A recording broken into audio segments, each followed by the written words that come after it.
just before Obama was about to receive a briefing that contained no reference to significant Russian interference. That briefing was called off, and a high-level meeting of White House security officials was convened, after which Obama himself tasked them with a new assessment that would lean toward a more aggressive conclusion. The critical job of divining Russia's motives would be given to the CIA and Brennan. Actually, the biggest attacker of the press in modern presidential history was Barack Obama, actually, who was extremely I never defended draconian. Barack Obama on that. And I was interested earlier, Piers, I never defended and I was Barack interested Obama earlier at the because time. you were talking about how Trump put people in cages and all this kind of thing. Do you know who deported the most people in American presidential history? Yes, Barack Obama, and I called him out for Do you know who also put put lots of people in cages and separated families? Oh, that would be Obama. Do you know who? Megyn Kelly and Piers Morgan didn't just criticize Barack Obama. They went straight after the polished image that's protected him for years. Kelly carefully pointed out what she sees as contradictions in his record, while Morgan's direct style cut through the polished public persona and challenged the reputation built around him. The calm attitude, the inspiring speeches, and the carefully crafted image, all of it came under heavy criticism once the two joined forces. What people saw in that moment wasn't the larger-than-life leader Obama's supporters often describe, but a skilled politician whose image and presentation may have carried more weight than the reality behind it. In that paragraph, in the letters that were given to you, it just said a paragraph about homosexuality. This has made a lot of news, but it turns out that he was writing to his then girlfriend, this is back in the younger years, about how he had repeated fantasies of having sex with men. Now, what do you make of this? It's like, is Barack Obama a gay man? Is he a bisexual? You ever seen that video? No. Pull that video up, because it's one of my favorites. How many illegal immigrants did Barack Obama deport in his 8 years as president? Oh, I don't know. Have a guess. No clue. No clue. Interesting, right? You don't know. I mean, I know it was a lot, but I don't know the exact number. Have a guess. Oh, I don't know. The answer is over 3 million. Damn. He was known as deporter-in-chief by Mexicans. Yes, and that was more than Trump. Way more than Yeah, He read that. deported way more than any. If you're enjoying this video, make sure to subscribe to the channel and tap the bell icon so you never miss an update. Barack Obama spent years building an image of calm confidence, shaping a legacy built on polished speeches, best-selling books, and a carefully managed public persona. But when Megyn Kelly takes a closer look at that image, she argues that the shine starts to fade pretty quickly. According to Kelly, Obama's political success was often driven more by presentation than results. Speeches that sounded inspiring but didn't always hold up under deeper examination. Promises that created excitement but often struggled to become reality. And a public image that sometimes felt more like a powerful brand than the record of a traditional statesman.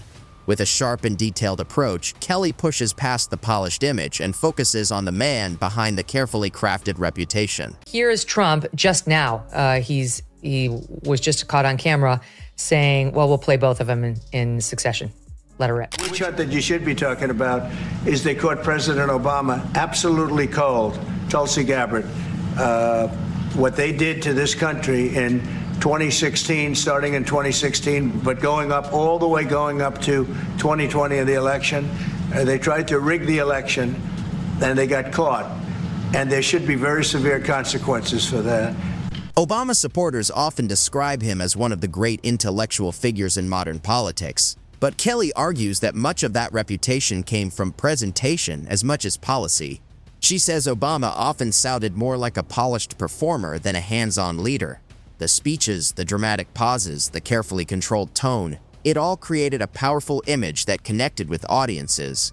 But critics argue that behind the smooth delivery was a politician who often delayed tough decisions and focused heavily on managing public perception instead of directly tackling major problems. Right. Well, I mean, you can bet everything that if Trump had some letter in which he talked about repeatedly fantasizing about having sex with men, it would be everywhere.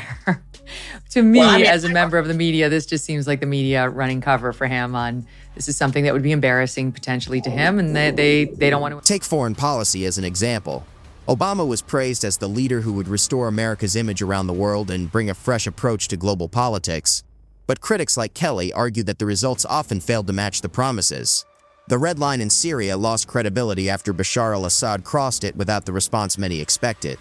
The much-talked-about pivot to Asia never fully delivered the impact supporters hoped for. And the Iran deal, while celebrated by some at the time, later became a major source of debate and criticism. Kelly argues that Obama was skilled at presenting these policies in a polished and sophisticated way, but says the reality behind them was far less impressive. In her view, he governed less like a bold world leader and more like someone focused on carefully protecting and managing his public image. David, just to pick up on the Jeremiah Wright thing, and I don't know Jeremiah Wright, never heard him referred to as Jerry. We don't have to revisit that entire... He's a lovely person. Okay, he may be lovely, but I remember the goddamn America, the chickens have come home to roost on 9/11. Not lovely, not at all. And the reason people thought he was anti-Semitic was he said the reason that President Obama had not spoken with him in a long time was, quote, this is from him directly, "Them Jews ain't gonna let him talk to me.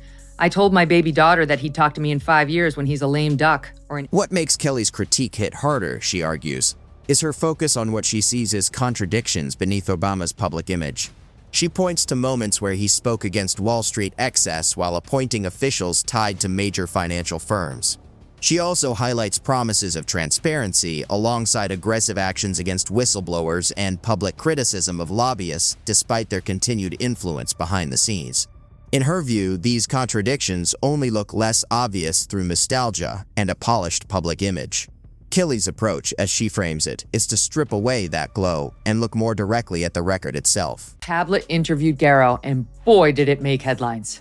Among them, Garrow, again, who did this comprehensive biography on Barack Obama, saying that the former president is as insecure as Donald Trump, calling Obama's own memoir a work of fiction, discussing Mr. Obama's apparent anti-Semitism, and as if that's not enough, Even on cultural issues, Obama built a reputation as the calm and steady voice in a divided country. But Kelly argues that his calm image often masked deeper problems he avoided addressing directly. She says he spoke often about unity while tensions continued to grow beneath the surface, turning him into more of a symbol than a real solution. Kelly also points to his post-presidency success, Netflix deals, podcasts, and major book contracts, arguing that the image once built around public service eventually became more about building a powerful personal brand. This was every word you can think of. They tried to steal the election. They tried to obfuscate the election. They did things that nobody's ever even imagined, even in other countries. You've seen some pretty rough countries. This man has seen some pretty rough countries, but you've never seen anything like that. And we have all of the documents. And from what Tulsi told me, she's got thousands of additional documents. Piers Morgan brings his usual direct style to the criticism, cutting through what he sees as the exaggerated image built around Obama over the years. While many viewed Obama as a political genius, Morgan argues that he was more skilled at presentation and public image than actual results. His comments add another layer to Kelly's argument, painting Obama less as a transformational leader and more as a master communicator who understood branding and media better than most politicians. Together, Kelly and Morgan challenge the image that surrounded Obama for years. Kelly focuses on the details and contradictions, while Morgan attacks the bigger public narrative head-on. In their view, the calm image, polished speeches, and confident persona often covered up hesitation, missed opportunities, and a strong focus on maintaining personal popularity. Most bombs in a calendar year in American history. Oh, come on. President Barack Obama. Barack Obama, Yeah, right? Including drone programs and so on, right? Who got elected in 08-09 on shutting down Guantanamo Bay? Because as a former lawyer, he believed it was an illegal institution. President Barack Obama. Obama. Yeah. What is still open today? Guantanamo Bay? Correct. Etc., etc., etc. I know that the general thing is Obama, angel, Trump, devil. But if you actually apply the scrutiny that we give Trump, put it this way, if Trump had deported 3 million people, you think you guys wouldn't know? When the focus turns to domestic policy, Morgan becomes even more direct. He argues Obama's legacy looks like a series of unfinished ideas and half-delivered promises. On healthcare, the Affordable Care Act is described as a major but messy overhaul, complex, controversial, and difficult in rollout. Kelly frames it as polished branding that didn't fully match results. On the economy, critics note that while Obama inherited a crisis, the recovery leaned heavily on bailouts that helped stabilize major institutions. Wall Street rebounded strongly, while many ordinary Americans felt left behind. In this view, a candidate who promised to stand for working people ended up presiding over a system that favored financial stability at the top. Here is suggesting that Barack Obama and his government and the CIA under his tenure launched a chemical weapons attack on Syrian people. Do you seriously think that's what happened? I'm not saying that Obama did it. Most of the time when the CIA does things, the presidents have no idea what the CIA is doing. But you think the CIA would launch a chemical weapons attack simply to smear Assad? One of Kelly's main points is what she sees as Obama's contradiction with power. He ran on limiting executive overreach, but in office expanded drone strikes and surveillance programs. Critics say this stood in contrast to his earlier promises about restoring civil liberties and constitutional balance. She also argues that he often focused heavily on messaging during crises, using speeches and media moments to shape perception. In this view, hope and change became more than campaign slogans. They turned into a full brand, supported by books, speeches, and merchandise. Kelly's overall argument is that Obama functioned not just as a president, but as a highly managed public image. More fuel on the fire that there's a potential, maybe a divorce or some sort of rockiness going on in the Obamas' relationship. They both posted these mirrored, very choreographed Valentine's Day messages on X, but he was just seen at an LA, the basketball team, the Clippers, thank you, game without her. And then on Tuesday, he was spotted eating out at a fancy dinner in Sherman Oaks with both daughters, Malia and Sasha, but again, no Michelle, according to TMZ. So? I think they seem to be soft launching their divorce. I mean, if it were the opposite and all of these rumors are flying, wouldn't they make a concerted effort to be seen together? Or just absolutely issue a statement and saying there's no truth to these rumors? Morgan takes a sharper tone, saying Obama's supporters often confuse charm with real leadership. In his view, smooth speeches and strong media presence don't equal solving real-world problems. He argues that charisma doesn't fix infrastructure, manage budgets, or improve foreign policy. While Obama remained a powerful public figure, critics say his presidency included missed chances and cautious decision-making. Morgan and Kelly ultimately share the same view. Obama often appeared more focused on his historical image than on taking bold action in the moment.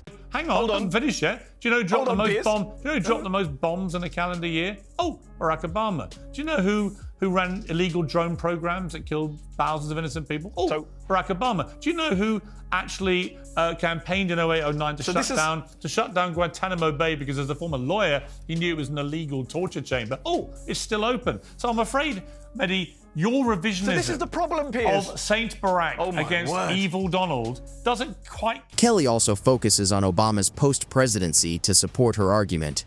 Instead of stepping back quietly, he and Michelle Obama moved into major media deals with companies like Netflix, Spotify, and publishing houses. Critics say this shift contrasts with his earlier message about restraint and public service. Kelly frames it as a kind of bait and switch, a leader elected on promises of change who later embraced celebrity culture. Even after leaving office, Obama remains highly visible through speeches and media appearances, continuing to shape political conversation. In her view, he comes across less like a detached elder statesman and more like a former star still staying close to the spotlight. Several things, Megyn. Both Alex McNair, who was Barack's girlfriend of 1981 to 1983, and Genevieve Cook, who was his girlfriend in New York in 84, 85, both shared with me all the letters that Barack had written them back then. Barack was very much someone who was sending handwritten letters. The way Kelly and Morgan challenge Obama's image isn't about outrage, but about precision. They break down the narrative step by step, pointing to contradictions and gaps between promises and outcomes. Instead of loud attacks, they focus on careful critique of decisions, messaging, and legacy-building moments. In their view, slogans like hope and change lose impact when measured against results. What remains, they argue, is not the picture of a fully transformative presidency, but a carefully built public image shaped as much by storytelling as by policy outcomes.